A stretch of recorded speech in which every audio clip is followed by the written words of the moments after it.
Edniel Parosa, ano ang latest sa West Philippine Sea? Ang Philippine National Police, prioridad ang digital competence sa mga bagong recruit at tiniyak na walang padrino system. RH52, Edniel Parosa. Edniel. Lakay at Sister L, bago na ang standard ng Philippine National Police na hindi lang hanap ang mga physically fit, kundi ngayon ay mga digitally competent na mga bagong recruit.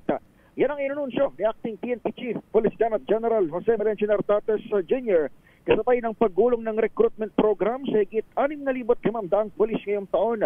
Ayon kay Nartates, paraan ito upang matiyak na kayang sumabay ng mga susunod na pulis sa digital environment. Alinsunod sa utos ni Pangulong Bongbong Marcos sa bisa ng NAPOLCOM Resolution number 2025-0580. Naghahanap na ngayon ang PNP ng mga may background sa computer science, engineering, information systems at data analytics.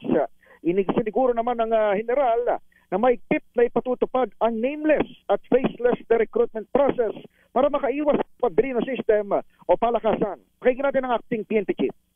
This will be done under our nameless, faceless recruitment system, meaning walang padrino, no backer, and no special treatment.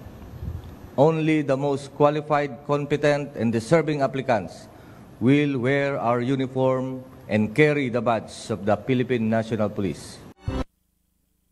Samantala, Lakay, bago na tayo magpaalam, habang nagsasalita tayo ngayon ay may nangyayaring enkwentro o kaguluhan dito sa may Tipo-Tipo, Basilan.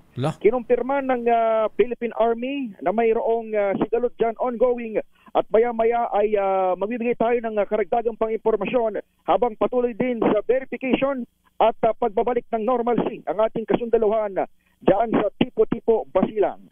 Ito si Edniel Parosa, nag-uulat para sa DZRH. Una sa Pilipinas, una sa Pilipino. Maraming salamat, Edniel Parosa.